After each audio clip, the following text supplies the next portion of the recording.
बिहार की राजनीति में आए चुनावी नतीजों ने न सिर्फ बिहार में बल्कि उत्तर प्रदेश के भी राजनीतिक समीकरण हिलाकर रख दिए हैं।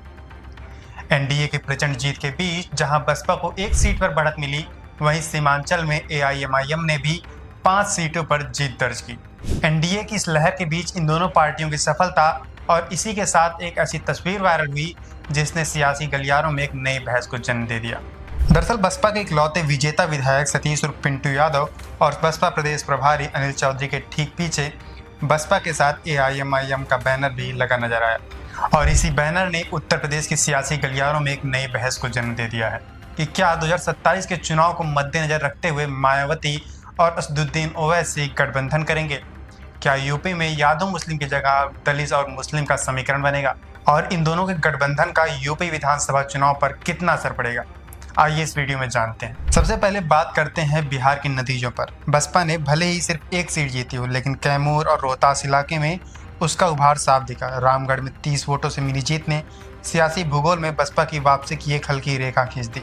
जदयू को चुनौती दी, कांग्रेस को पछाड़ा और कई सीटों पर मुकाबले को त्रिकोणीय बना दिया, जिससे जहां एक तरफ महागठबंधन को नुकसान हुआ तो वहीं दूसरी तरफ एनडीए को बढ़त मिली। वहीं दूसरी तरफ एआईएमआईएम का प्रदर्शन सीमांचल में एक बार फिर मजबूत होकर उभरा।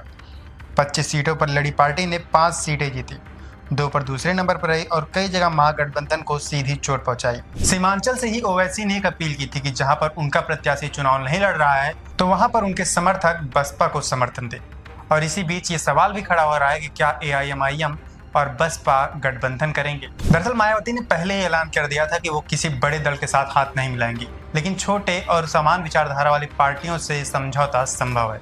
वहीं ओवैसी ने भी कहा कि वो एनडीए और कांग्रेस के साथ गठबंधन नहीं करेंगे। ऐसे में ये दोनों पार्टियां गठबंधन कर सकती हैं और इसमें कोई दांव पेच भी नहीं फंसने वाला।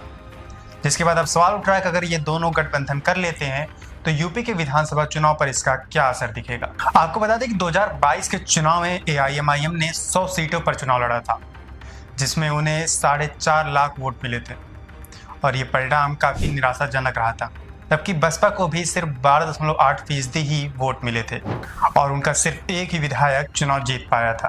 तो वहीं बात करें 2027 के चुनाव को लेकर तो मायावती लगातार बैठकें कर रही हैं। मुस्लिम समाज के बीच भी अपनी पकड़ मजबूत करने की कोशिश कर रही हैं और इसी के चलते उन्होंने पहली बार मुस्लिम भाईचारा कमेटी की बैठक का नेतृत्व किया था। वहीं अब अगर उनके साथ ओवैसी आ जाते हैं तो ये उस गैप को भरेगा जिसको लेकर मायावती चिंतित हैं। दरअसल बसपा में अभी कोई बड़ा मुस्लिम चेहरा नहीं है और ऐसे में ओवैसी बसपा के लिए एक एक्स फैक्टर साबित होंगे। आपको बता दें कि यूपी में दलित 20% के करीब है और मुस्लिम लगभग 19%। और ऐसे में अगर दोनों का समीकरण एक साथ आता है तो यह कई सीटों पर सत्ता के समीकरण बदलने की ताकत रखता है। पश्चिमी यूपी में पहले जाट मुस्लिम समीकरण का प्रभुत्व था, लेकिन 2013 के बाद यह ढह गया और राजनीति का पूरा केंद्र बदल गया। अब मायावती एक बार फिर जाटो मुस्लिम गठजोड़ को मजबूत करने की कोशिश कर रही हैं और इस भूमिका में ओवैसी जैसे नेता बेहद प्रभावी हो सकते हैं, खासकर इसलिए क्योंकि पश्चिमी यूपी में यादव जनसंख्या कम है, जहां पर सपा की पकड़ कमजोर हो जाती है और यही वह क्षेत्र है जहां जाटो मुस्लिम समीकरण बीजेपी को कड़ी चुनौती दे सकता है। वहीं अब सवाल ये भी उठता है कि एआईएमआईएम सपा के साथ क्यों नहीं जा सकती, वो बसपा के साथ ही क्यों आ सकती है। तो आपको बता दें कि ओवैसी ने पहले ही बयान दे दिया है कि वो कांग्रेस और एनडीए के साथ गठबंधन नहीं करेंगे, जबकि सपा कांग्रेस के साथ गठबंधन में है और बिहार में एक भी सीट पर चुनाव न लड़ने के बावजूद भी वहां प्रचार करने गई। तो ऐसे में ओवैसी सपा के साथ गठबंधन करने से दूर रहेंगे, जबकि सपा भी यही चाहेगी उसके रहते हुए सूबे में उसके अलावा और कोई मुस्लिम की नुमाइंदगी ना करे, क्योंकि अगर उत्तर प्रदेश में ओवैसी मजबूत होते हैं तो समाजवादी पार्टी धीरे धीरे कमजोर होती चली जाएगी और उसका एक कोर वोट बैंक भी उससे छिटक जाएगा। फिलहाल दोनों दल खुलकर कुछ नहीं बोल रहे हैं, लेकिन इशारे बहुत कुछ कह रहे हैं। बिहार में साथ लगे दोनों बैनर सियासी भाषाओं में बेहद महत्वपूर्ण संकेत हैं।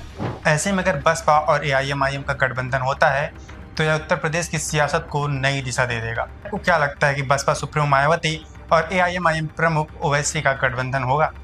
कमेंट करके जरूर बताइए और ऐसी तमाम छोटी बड़ी खबरों के लिए देखते रहिए यूपी न्यूज़।